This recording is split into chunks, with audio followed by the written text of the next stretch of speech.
kayo magtatanong, lapit lang po kayo ng konti sa may center para mag-pick up yung mic ng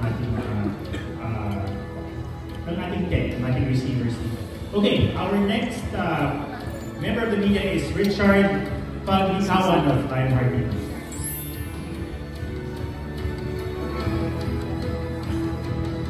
Hello, good afternoon. Yung question ko kay Miss Alessandra. So, hello, good afternoon. Last year, ikaw syempre yung pinanood namin sa Firefly. And ngayon, part ka ng Green Bones. First question ko, what made you say yes to this project? The repeat. Parang, uy, Jimmy Fields ulit, si Direk Zig ulit. Tapos yun nga, may joke nga kami na meron akong guaranteed 5 days na shooting every year. Please, kahit anong role, I'll be there. Basta 5 days guaranteed.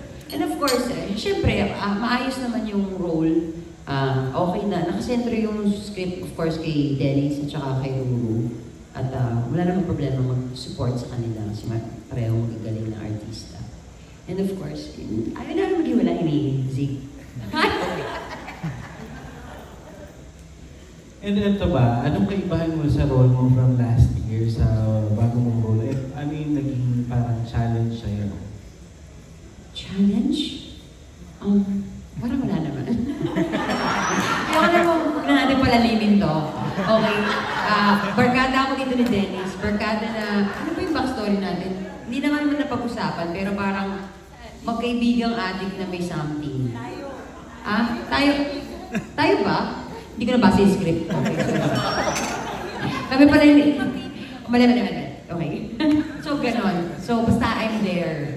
Oh, I'm there. And guaranteed 5 days.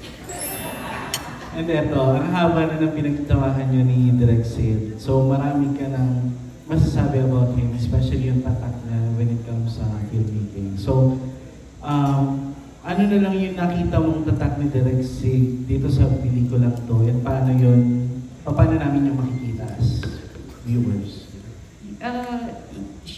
Binuksan niya yung ano kasi from the script, syempre parang, ako ba mag-explain ng treatment mo?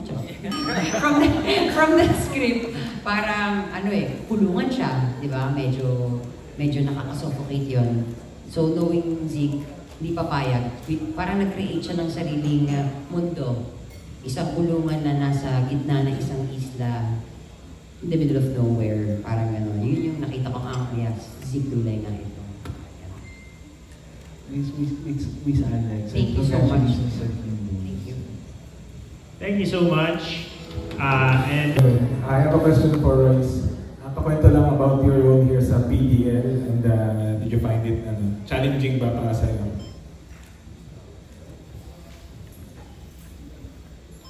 Hello, magandang hapon. Ako po dito ay isa mga PDL, mga prisoners, o kasamahan ako ni Dennis sa Mulungan. And siguro sa challenge din, yung looks kasi binabago yung mga looks namin dito. Ayan, kasama ko rin sila Sir Roland, Sir Ronnie. Talaga binabago yung looks namin dito, pati yung paano kami umasta. So yun, pero tulungan naman suportahan lang sa isa't isa. Pero after playing the role, kumbaga ano yung pinaka-take away mo, mga natutunan mo about kung paano sila yung buhay nila doon? Siguro natuto rin ako mag-sign language actually kasi tinuturuan din kami. And siguro natutunan ko sa role or sa story na ginawa namin. Ano ba? Usapang hustisya kasi ito siguro ang hirap. Huwag ka na lang muna sigurong don't judge the book by its cover. Wow, English. Diba? Tama naman. Kasi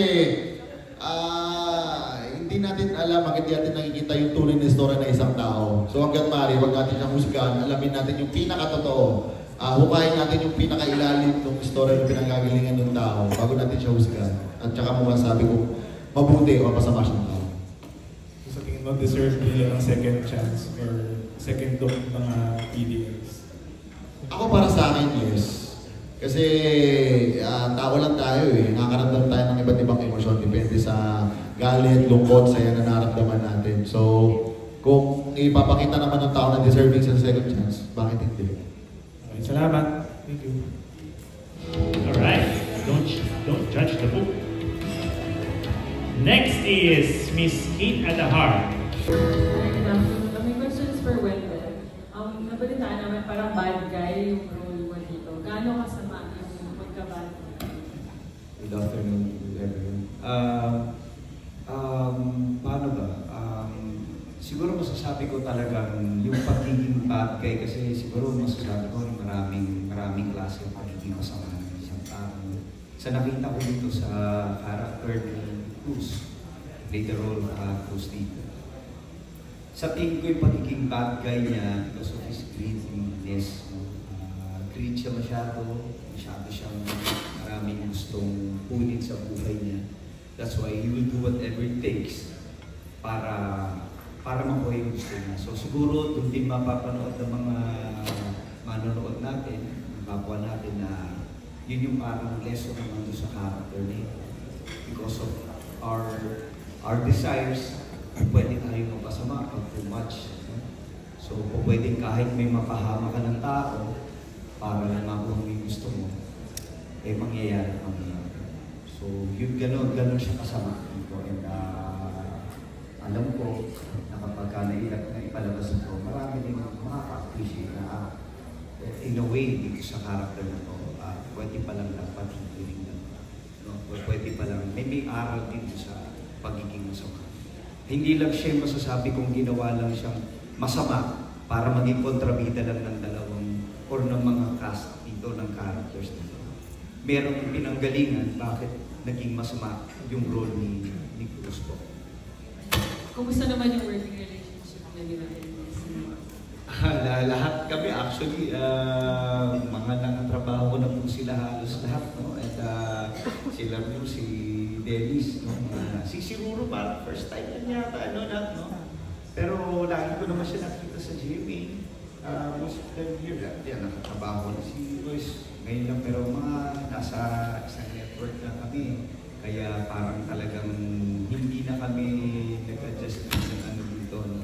Well, my first time to work with kay Direk Sig. Sobra akong na natuwa ko.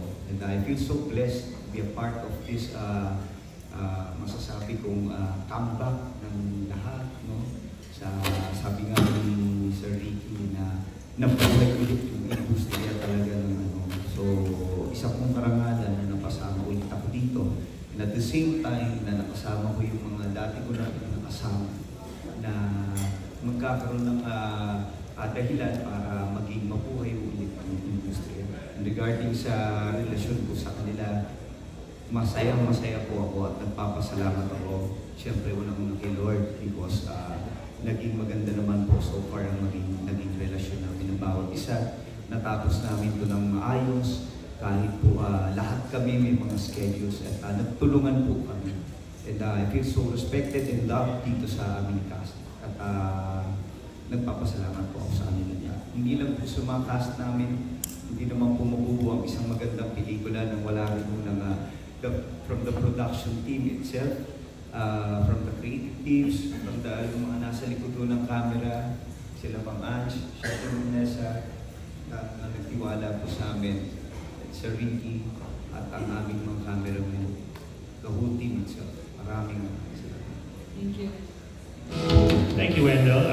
Next is Mr.